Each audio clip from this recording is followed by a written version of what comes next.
Switchback.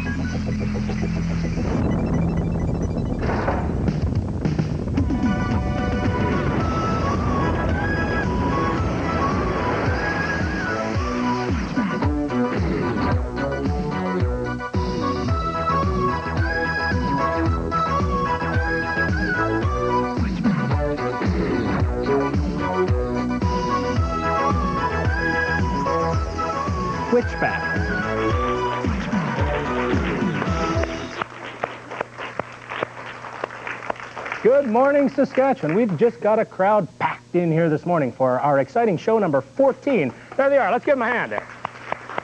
All right. A very enthusiastic gathering. As I mentioned, this is show number 14, or show number 65 on the all-time list. And 65 might seem like a lot for you, but don't let 65 let you think about retirement. No, no, no, no. Our show today will be, once again, one of the fastest 90 minutes ever on television. This is viewer-powered television live in Saskatchewan, and we try to respond to what you people want. Now, we don't know how many of you people are going to want our sliding, slithering portion later on in the program. That's a little bit of a hint of what's coming up later on. But we do know a lot of people want to wish a very happy birthday to Brandy Eyre out in Delisle, Saskatchewan, who turned 8 years old yesterday. So, Brandy, a very, very happy birthday to you. And as a special birthday present to you, and as general information for everybody else, we're going to give you guys a little bit of a look at what's happening on today's Switchback.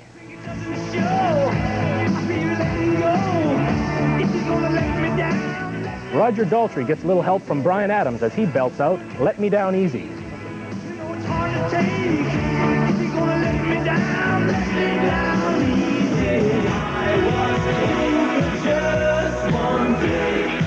The Thompson twins express their feelings on fame with their latest "King for a Day."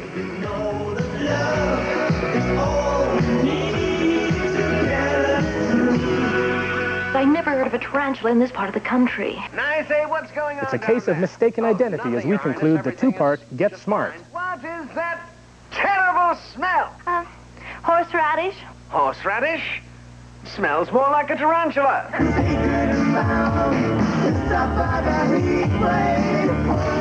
One half of Duran Duran turns out another hit with Re-Election Day.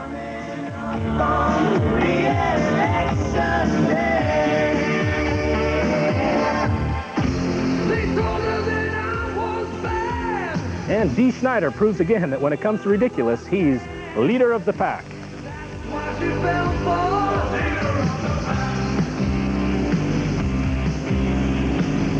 All right, also on today's program, we'll have another chat with Expo Ernie, and we got two different guest segments for you this morning. The first one features members of the Regina Windy Flyers. That's a model airplane club. Doug Moisak? Yes, Doug, I call him, or that guy. And Scott Crosby are going to be here to talk about model airplanes. It's a very interesting hobby. I'm sure you'll pick up some tips and maybe be interested in doing that.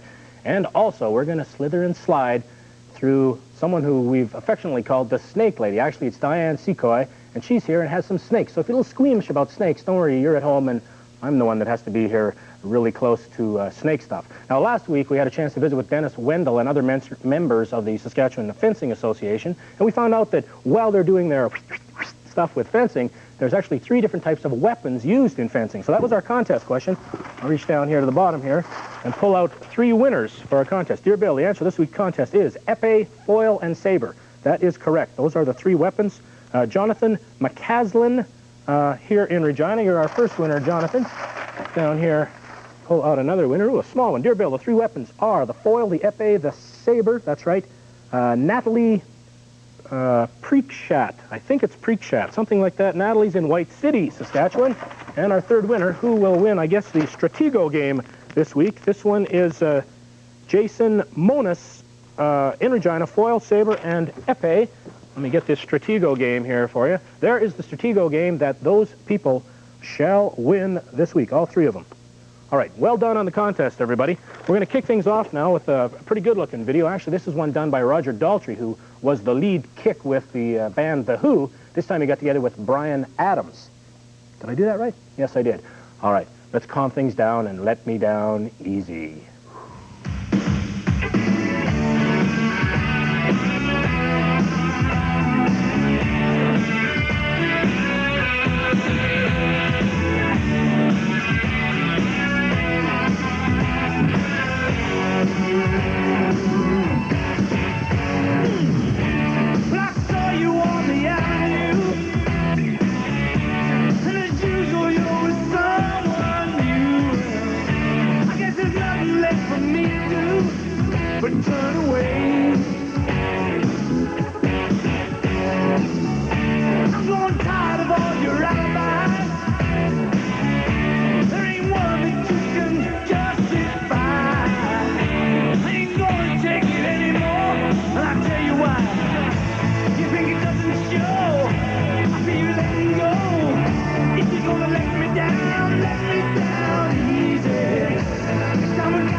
a train that leaves me cold. But now you gotta blow your cover. I know all about your temporary love. I ain't taking it another day, that's for sure. You think it doesn't show? I see you let me go. You're gonna let me down easy. Each time you got it straight, you know it's hard to take. You're gonna let me down easy.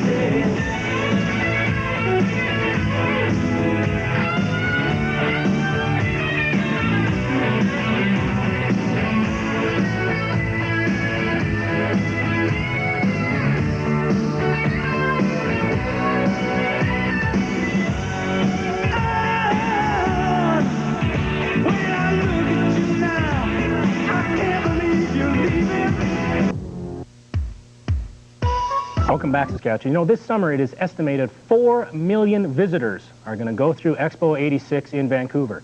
And if you've been watching Switchback the last couple of weeks, you know you have a chance to be one of those 4 million people. Since we started our contest a couple of weeks ago, the dairy producers are just being swamped with entries. It's a greeting card contest, and I'll tell you more about the greeting card contest in just a moment. But I think because we've got so much mail right now, we should get a hold of Expo Ernie and tell him just how well we're doing.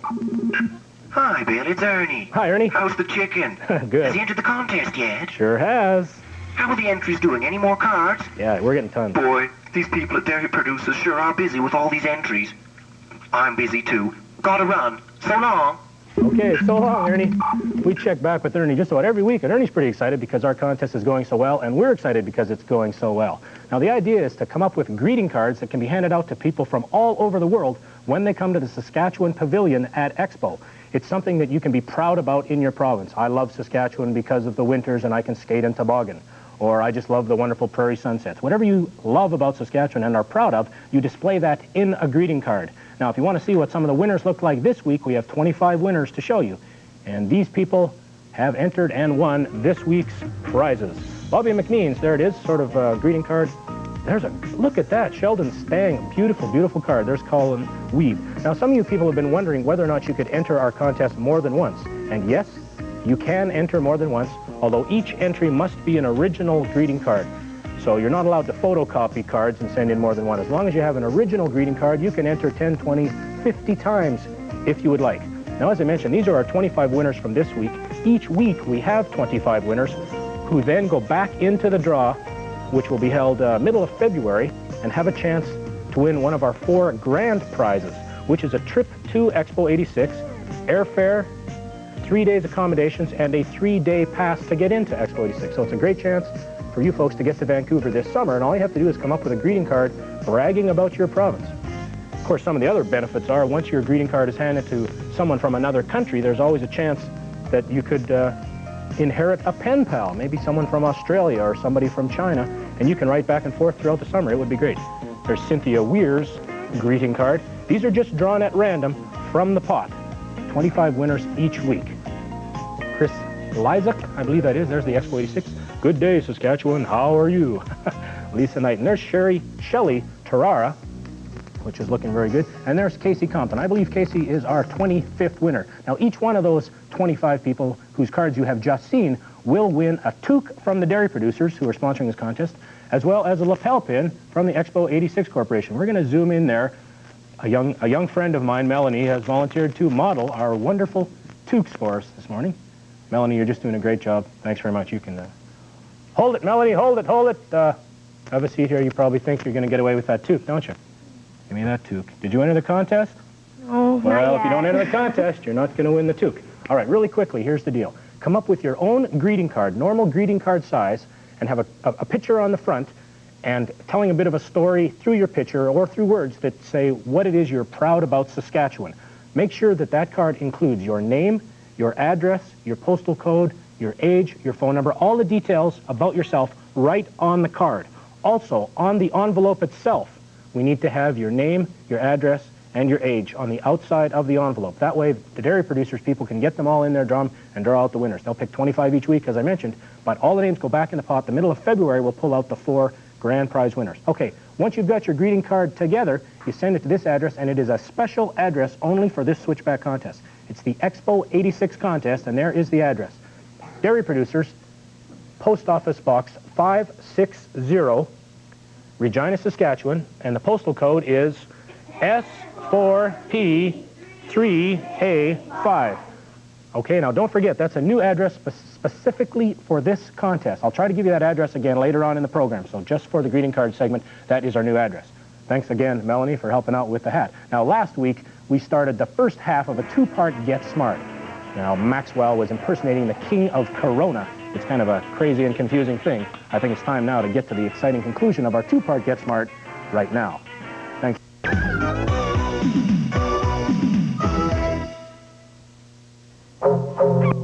Welcome back, Saskatchewan. Joining us now are a couple of members of the Regina Windy Flyers, which is a model airplane club. We've got Doug Moisick on the far left, and in the middle here is Scott Crosby. Now, Doug, right off the bat, I'm saying to myself, it's winter time. My little heart doesn't go pitter-patter over airplanes, so why would we be concerned with model airplanes in the middle of the winter time? Well, Bill, this is the time of year that you build model airplanes. You build all winter long so that you've got a nice battery of airplanes so that if you crash a few in the summertime, you can keep flying and having fun. No, I don't really think these airplanes are ever going to crash. But, okay, they might crash. You've got there in your hand a very, I guess, rather simple type of airplane, the sort of thing you can buy at the local convenience store or something, and you wind it up with a rubber band. Is that the most basic thing there is? Yes, it's one of the most basic. Maybe even something before that would be plastic models, but when you start getting into flying model airplanes, this is sort of the beginning. How a lot of people how you start out. You wind it up, the elastic band works your propeller. I'll tell you what, Richard doesn't know we're going to do this, but just give this one a hoist through the studio here. Let's see what happens here. Okay, as you mentioned, they sometimes crash, and that one did. Okay, you've got a whole host of different airplanes here for us to see, Doug, but I think before we go any further, we should take a look at the different categories or types of planes, and maybe you can comment on the tape that we're going to roll here, and people at home can see these things actually flying out of doors when the weather is much nicer than it is right now. Bill, there are three major categories, and the first one is free flight, and here we have an indoor free flight, very much like the one I just launched. A little more exotic than the one I had, but this is indoor and it's rubber powered, and you can see some very beautiful, graceful flights here. Now they sort of set the plane so it'll just fly around the room in a big circle? That's right, and the idea is to see how long you can keep it up in the air. That's the major goal. And some of them, like this little one here, is scale. It's very detailed scale to the real thing, and again the challenge is to see if you can make that fly like the real thing.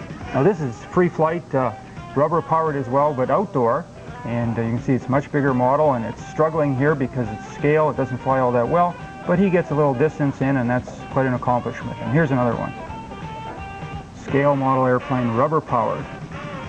They look exactly like real planes. They are built according to all the same specifications in that sense? That's the challenge, to make the real thing in miniature.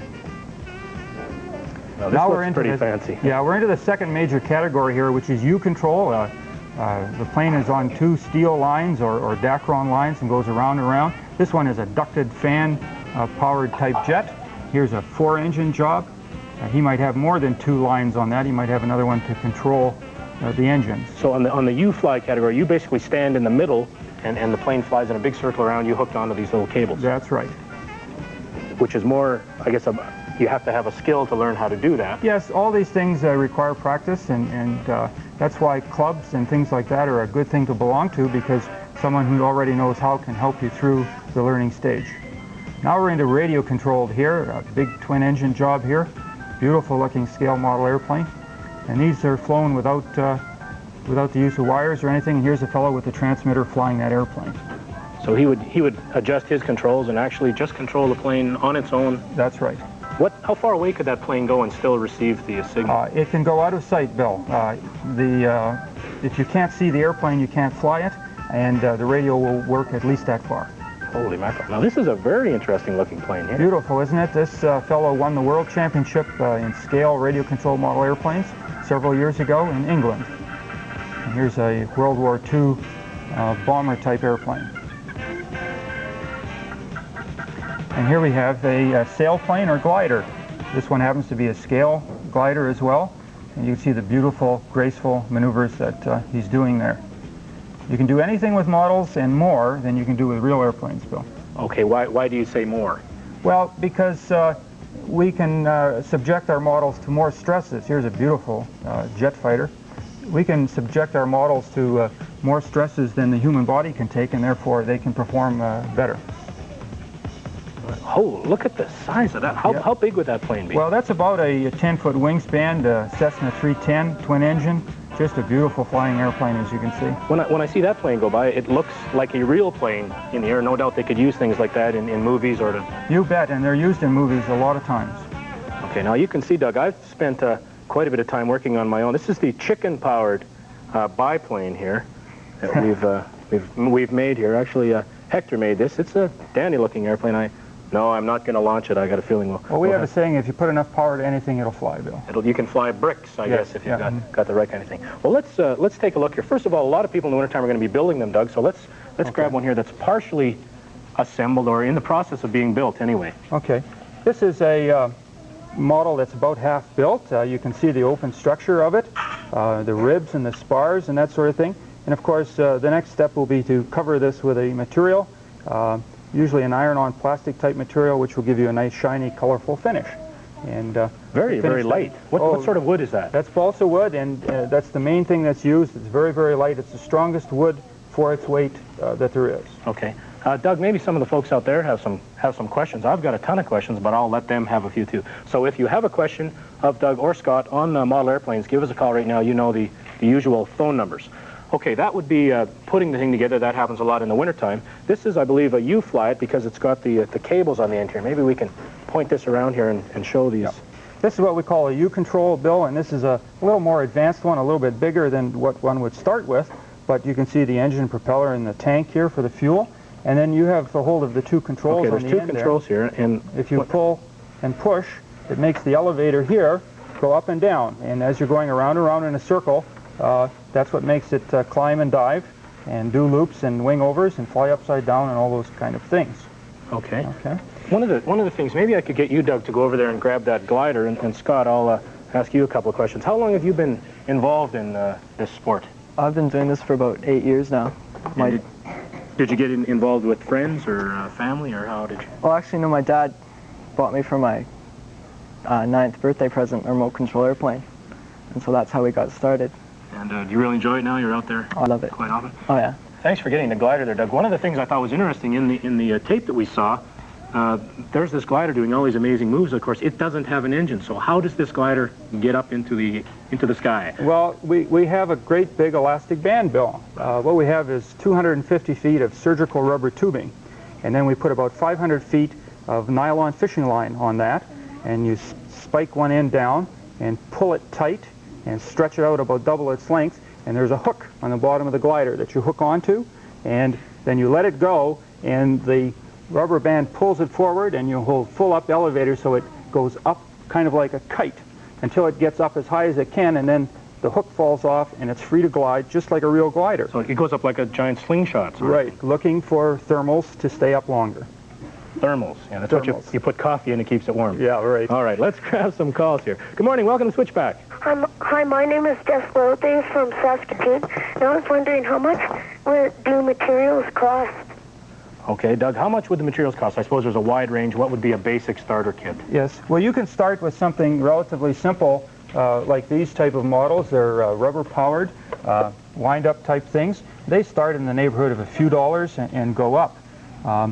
Then you can go to something like these small U-controls, like this. This is one that we really like to recommend as a starting U-control. It's called a Cox PT-19 trainer. And the reason that we recommend this is because, as you can see, you can crash a few times and still live to fly again. It all falls apart with elastic bands and gives you a second chance to learn how to fly that airplane. Okay. What would these things run as far as a price? These are getting a little more expensive. This is in the neighborhood of $50 complete, ready to fly. Okay? But you can build the same sort of size thing here by buying about a $15 engine, buying your own balsa wood and cutting it out, and probably build it for about another $10. Okay. Thanks a lot for calling. You're welcome. All right. Bye-bye. Good morning. Welcome to Switchback. Hello, my name is Darren Lato, and I'm from Huron, Saskatchewan. Oh, how are you up there this morning? Good. Good. I was wondering, how how long does it take to build these airplanes? Well, with anything, the more experienced you get, the quicker you can build. But you can build a simple type of airplane like this in a few evenings or a couple on a weekend maybe. As you get better, you'll build a little faster. Now, Doug, obviously a lot of people are going to start out. You can maybe build some of these things at home, but that's one of the reasons to join a club like the Windy Flyers in Regina. People throughout Saskatchewan probably want to know how else they can join other clubs. Is there clubs throughout the province? Yes, there's clubs throughout the complete province. There's a small club in Larange. There's a club called the Prince Albert Radio Control Club in Prince Albert, the Hub City Radio Control Club in Saskatoon, the Moose Jaw Model Airplane Club, the Yorkton Model Airplane Club. Just about every major city has one. Estevan and Regina. Oh, okay. There's quite a few. Great. Thanks for calling. Say hi to our friends up there in Larange. Okay. All right. Bye-bye. Good morning. Welcome to Switchback. Hi, my name is Travis, and I'm calling from Louisville. I'd like to know how much does build a basic model airplane cost? The basic model airplanes to start are from a few dollars to $20, $30, $40 for this type of thing, up to possibly $500, $600 for the more elaborate radio control model airplanes. So when you get into the $500 or $600 things, you hopefully know what you're doing. That's right. All right. Thanks for calling, Travis. Okay, bye. Bye-bye. Actually, maybe I could get you, Scott, to grab this one right here, and Doug, if you could grab the controls. We've seen the U-Fly-It models now, or we have seen those. Now we want to take a look at a radio-controlled one. Now, we're not going to start up the engine, of course, but Doug can probably demonstrate to us how you would work the controls, and then, Scott, maybe you can point out what it is that's actually moving on this particular model. Okay, this is a basic transmitter, as we call it, and is the part that you have on the ground that you control and you fly like this. Now, the airborne pack is inside the fuselage. It has a battery, little servo motors that drive the controls, and a receiver to receive the signal from the transmitter. This is what we call the aileron function here, and you can see the aileron moving here.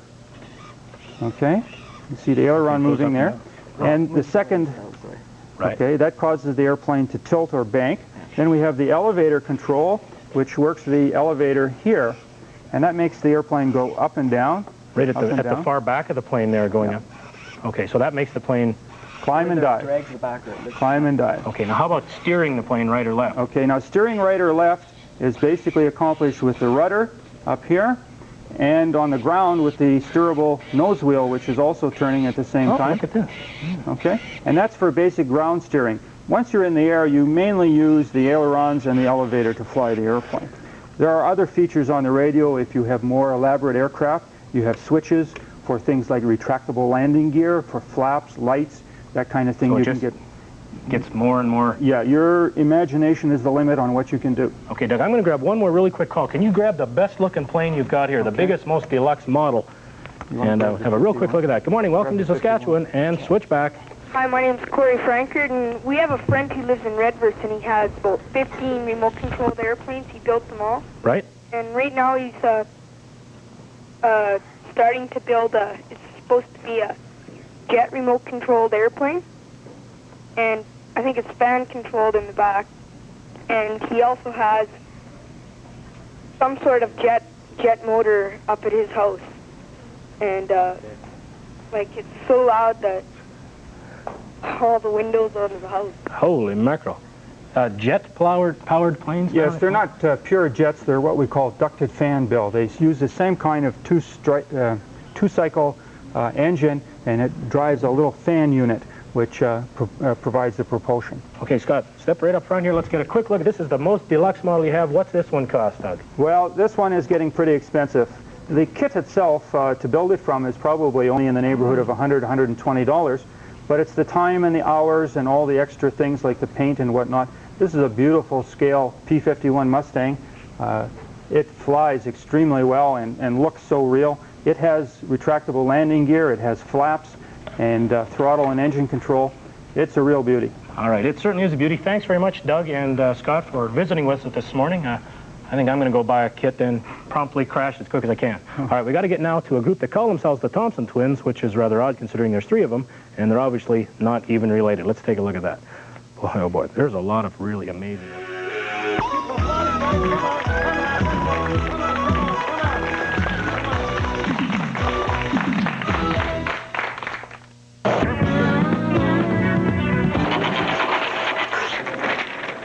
tornado flattened city, leaving thousands homeless. Inflation on the rise. Unemployment reaches new heights again. Political unrest. Terrorist hijackings. You know, hearing the same sad stories day after day is enough to make you want to turn it off. So why not let Switchback turn you on to some good news. On the first Sunday of each month, we're going to feature good news which affects us here in Saskatchewan, and you can get involved with good news of your own. Maybe you've witnessed a daring rescue, or you know of a volunteer project which has helped out in your community. Maybe it's something you read in a magazine or newspaper and it just made you feel good about the world. Well, big or small, as long as it's good news, we want to hear from you. Now be sure to describe the details as best you can. And if your story comes from a newspaper or magazine, send us a copy of the article and a photo. Now, if we use your good news on Switchback, we'll send you some good news. A Switchback t-shirt. One more thing, don't let your good news become old news. Send it to us right away. Here's our address. Switchback, care of CBC Television, 2440 Broad Street in Regina, and the postal code is S4P4A1.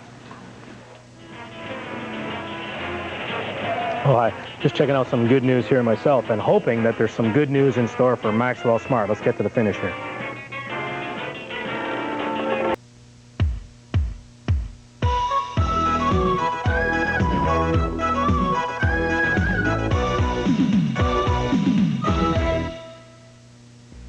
Taste the rainbow of fruit flavors. New Skittles. Skittles. All your favorite fruit flavors. Taste the rainbow. In Skittles. Skittles. Bite-sized candy. Colorful candy shells with chewy fruit flavors in the middle. Strawberry, orange, lemon, lime, Skittles. Bite-sized candies. Taste the rainbow of fruit flavors. Taste the rainbow. New Skittles.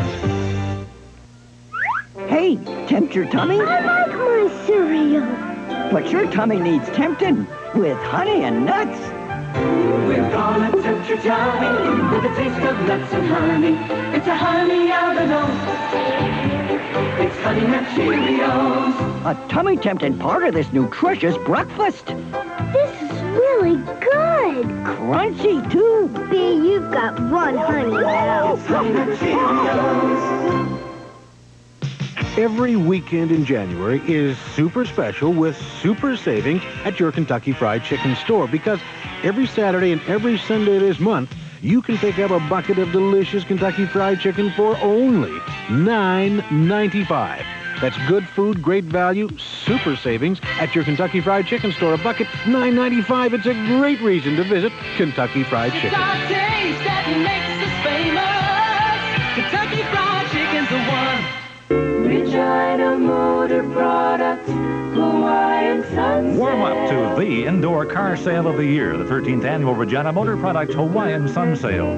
Come indoors to incredible savings on hundreds of units, including the new Chevrolet's lineup for 86, the built-tough Chevy family of trucks and vans. There's a huge selection of used units, company demos, and brand new 85s as well. It's all part of the 13th annual RMP Hawaiian Sun Sale at the Agribition Building. Joining us now on Switchback is a very, very special guest. It's Dr. Diane Secoy, who is a herpetologist and an ophiologist. First of all, what do those words mean? What is a herpetologist? A herpetologist is someone who studies frogs and turtles, snakes, and salamanders. They study things that creep along the ground. An ophiologist is someone who works with snakes, who studies snakes. All right. Well, it's time now for me to become an ophiologist. I don't know how this is going to go, but Diane, okay. What sort of a friend have you got here? This is a kind of Asiatic python. What should I do? She is quite active under the studio lights here, but you just you just hold her gently and we'll try to transfer her from me to you. She's about 7 feet long, but she's not very heavy. Okay, should I put this over? Give me your right hand. There you go. And drape her around. I'm having the time of my life. You know, if some of you people at home, maybe you're a little bit afraid of snakes, then you're in a way similar to me. Fortunately for you, you're away from the snake, so it won't bother you so much. Now, sorry, what kind of snake is this? This is a python. Okay. It's a kind of python from Asia, and she I think if you can get the camera in on her head, you can see how we know it's a python. You can see that it's got cat's eyes. It's got a vertical pupil. It doesn't have a round pupil like we do. And if you look at the scales along here, there are big holes in them, and those are that's the way they hunt their prey, because those holes are heat sensors. Like the eyes look at light, those get information on heat, and so these things feed on birds and rodents. You can tell by looking at them. Obviously wants to do something I don't feel real good about. No, she's... Oh, that's okay, fine. She's fine. She just wants her head free. She doesn't like her neck constricted, just like you wouldn't. Yeah, constricted. This snake is, maybe we can just look at it. It's wrapped right around my arm. This is a constrictor. It is a constrictor. That's the way it kills its prey. It's by constricting around it and not letting it breathe. So that's why you make sure it's around your arm and not around your neck or chest. Okay. It's not going to be around my neck or chest. Right. Now, never put them around your neck. Ooh, it's squeezing pretty good now. Yes, they're very strong. It certainly is very strong. Now, are snakes poisonous? All snakes poisonous? No. Oh, probably about a quarter of them are poisonous. And the poison is a way of killing their prey, because one of the difficulties these things have is they don't have any arms and legs, and they have to kill their prey by either catching it with their jaws or using poison fangs, because all snakes are meat eaters. There are no plant eaters among snakes. So they all have to kill live prey. How often would this snake eat? Well, we feed her about once a month, and we feed her 6 or 7 rats. She's grown about a foot in the last 6 months. Oh, how old is, has this snake got a name? No. Snakes aren't bright enough to give a name to like you do a dog or cat. I'd call a snake anything that this snake would like. That it wants, right. That's right. No, I don't know how old she is, because we got her from the police. She was being mistreated by the person who owned her, so... I can't imagine who would be doing that. I don't know how they, some people treat them, but she will probably, when she is older, she can get up to 15 feet long, so she's about maybe half grown. This is an interest. It doesn't feel cold, and it doesn't feel slimy. They look slimy, but... No, they're called cold-blooded, but they're really not, because what they are is they're the temperature of the air, or the temperature of the desk. The environment that they're so what they really do is their temperature moves up and down and varies with the temperature of the surroundings, unlike you, who are at the same temperature whether you're in cold or heat. Now that's the way that they find out. That's how she knows that you're not me. I see. She doesn't hear. She doesn't hear, and she's not bright enough for the vision, but she can smell. And that's with the tongue going out and then going up and down. She's testing that's the way she smells. Okay, and she smells interesting herself. Particularly at the moment. Well, I gotta ask you a question. Why are there no snakes in Ireland? There's no snakes in Ireland because of the Pleistocene glaciation. The glacier came all the way over the island of Ireland, and the snakes just haven't gotten back yet. They've made it back to Britain. They've made it back to England and Scotland, but not back to Ireland. All right, we'll have a chance to chat some more about snakes in a little while, but my arm is getting sore, so we're going to take a little bit of a break now. Check out Nick Rhodes and Simon LeBon, one half of Duran Duran, whose first hit, I guess, was called Union of the Snake. Anyway, now they're...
heat wave. Pull my shut off the brake. We're coming up on re-election day.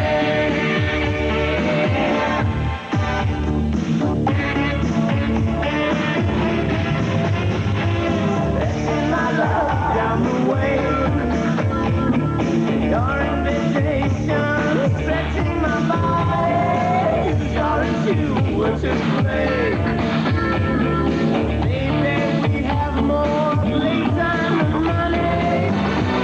Back them on me, surprise. She knows something you want.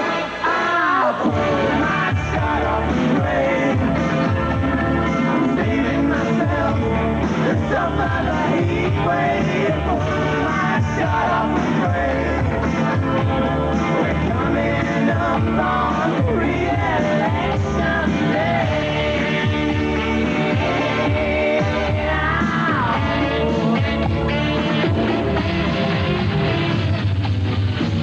Bibles and Bibles tell us time down.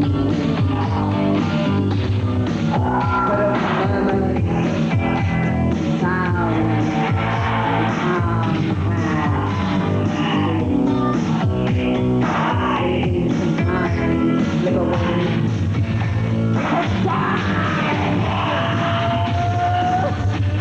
Yes, yes.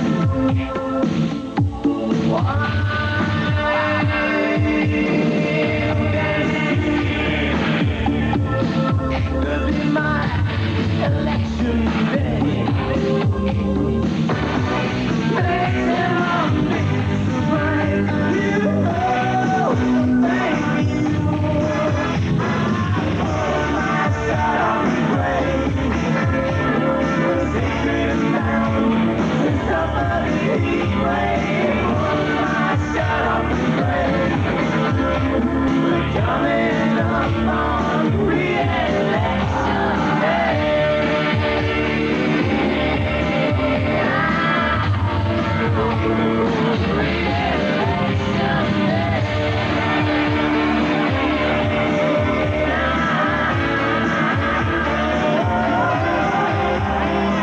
This is the most common screwdriver used in America today. Come on, admit it. You've done this, haven't you? Oh, we don't blame you. A regular screwdriver can bring tears to your eyes. Fancy ones can be positively painful. But now there's Power Driver, a breakthrough in screwdriver design. Power Driver fits right on your drill. Slip in a screw and it locks in place. The screw can't fall out. Power it in fast and straight without cutting up the surface or yourself. It comes with interchangeable heads to fit most any type screw. Look at this, a depth dial built right in. Set it on number 1 and it leaves the screw raised. Use number 4 and the screw stops flush. And on number 7 it countersinks automatically.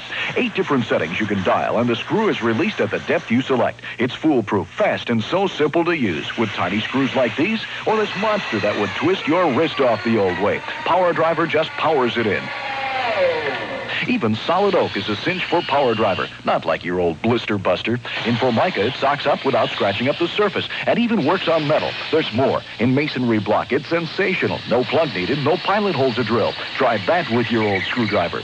Work above your head without breaking your back. No matter what the angle, it's the fastest, easiest way to drive in a screw, and it removes them just as quick. It comes with full instructions and our incredible 10-year guarantee, plus this bonus, a complete 7-piece nut driver set. Great for swings, bikes, toys, and cars, especially those tight spots. And there's still more. Here's Nail Driver, a brilliant tool idea. Drop a nail in here and drive it home with a simple push. Nail Driver works in corners where your hammer can't reach. Now fix paneling without pounding your thumb. There's hundreds of jobs for Nail Driver. You get Power Driver, Nail Driver, and the Nut Driver set. Order now. To order COD or credit card, call 306-525-6661. Or to save COD charges, send $29.95 check or money order plus $3 shipping and handling to Power Driver, Box 663, Regina, Saskatchewan, S4P3A3. That's Box 663, Regina, Saskatchewan, S4P3A3. Call 306-525-6661 anytime. Welcome back, Saskatchewan. We're here with Dr. Diane Secoy, who is a herpetologist studying all kinds of things that crawl, and ophiologist studying snakes.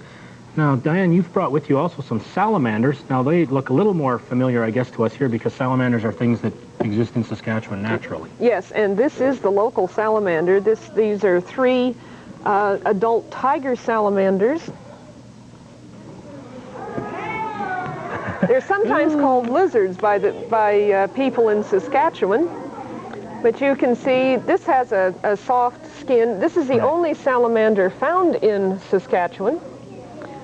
We've got a number of other kinds of frogs and toads, and we've got turtles, we've got 1 lizard and 8 snakes. So we don't have too many native reptiles and amphibians. Now remember, this fellow's from Asia, where they have an awful lot more snakes where it's warmer, and also frogs and salamanders. But we do have this one fellow here, and a lot of people find them in the spring in sloughs where you have the young salamander, but this is an adult, and one of the fellows in here is 10 years old, so they do live quite a long time. That's right, old-timer for a salamander. If you folks are out there and have a question about snakes, I'm sure Diane will be able to answer it, perhaps, and I know for sure, much better than I would be able to handle it, although I'm pretty much of a snake expert now after having one squeeze all the blood out of my arm. So give us a call right now. Now, is there a poisonous snake in Saskatchewan? Yes, there's one poisonous snake in Saskatchewan. It's a small rattlesnake called the prairie rattlesnake, and it doesn't have much venom, and so it's not the big dangerous rattlesnake like you get, say, in Mexico or the southwestern United States. All right, let's see who's out there. Whoop. Good morning, welcome to Switchback. What's your name? What's your name? Good morning, welcome to Switchback. Hi, this is Scott Butcher. Hi, Scott. I'm from Saskatoon. Okay, got a question for Diane about snakes? Yeah, I'd like to know how long can the snake's fangs be? The longest snake fangs I can think of are those of an African snake called the gaboon viper, and they're 4 inches long. And this is in a snake that's 5 feet long itself, so you're looking at fangs that are about that long. And so that poison really gets very deep into something that's bitten. I dated a girl named Gaboon Viper, as I recall, but her teeth were just normal. Thanks a lot for calling. Good morning, welcome to Switchback. I'd like to know where they stay all winter. Lizards. Lizards? Lizards? Yeah.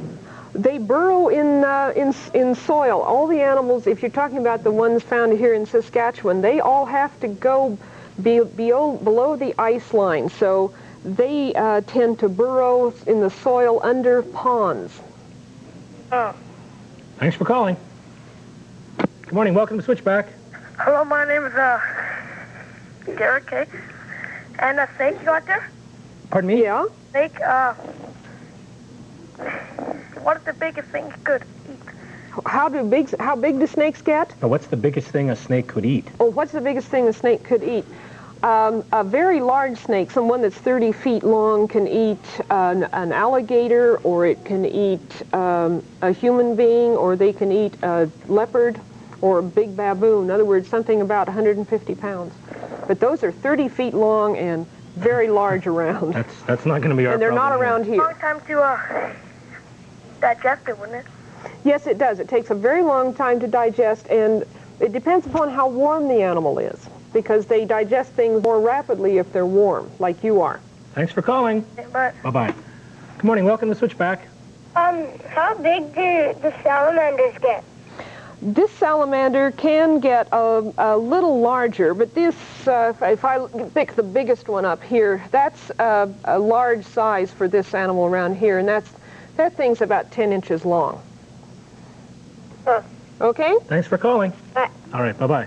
One of the things that's interesting, a snake, you mentioned to me, doesn't really have that long of a tail, really only the last Well, this one has a very short tail, if I can find the tail on this one. Is the snake really like a head, a really long, skinny stomach? Yeah. Excuse me, it's coming around my side. Okay. No, you want to answer the phones, don't you, buddy? That's the only part of the, that's the tail on this thing. So it's, from here. It's only like about a foot long. Yeah. Snake host joins Switchback staff, I can imagine.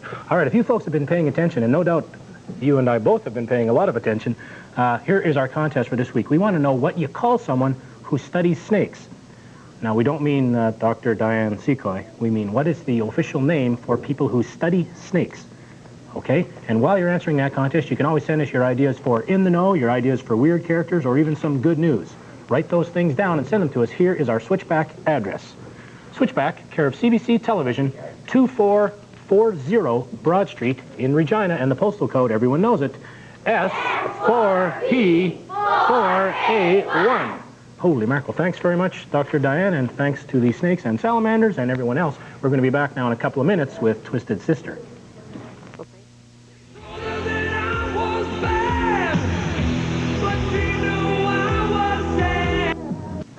Whew. Enough snakes for a little while. Well, I've got just a minute. We want to remind you folks about a very, very special Switchback program coming on next week. It's going to be our all-video special. Not only will we feature some of the top videos from 1985, but of course we're going to show off the homemade videos and let you people vote for the top homemade video in the province, a contest we ran for quite a while. We've narrowed it down to some finalists. So tons of rock videos from 1985, which are our favorites, plus homemade videos, and we're going to take a couple of minutes to take a look behind the scenes at how Switchback goes to air. So you'll learn a little bit about television along with putting together some videos. And if you pay close attention next week, you'll also find out we will announce the date for our spring airband contest. We're getting tons of letters wanting to know about the airband contest, so we'll announce that date on next week's program. Now, time to get to a group which has riled up a lot of parents over the years. They're kind of a rebellious group, but no matter what they do, they're always leader of the pack. This is Twisted Sister.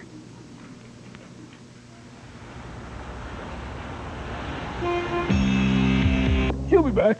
Whoa. Just hanging out with our friends the salamanders. We got to go really quick here, guys. I want to say thanks to Doug Moisek for coming in, and Scott Crosby. Thanks a lot for the model airplanes. Dr. Diane Secoy, thanks very much. Apparently you're a ornithologist also, studying our chicken there.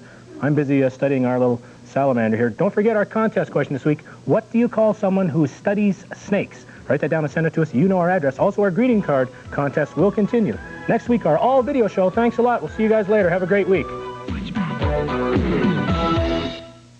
This is CBC Television.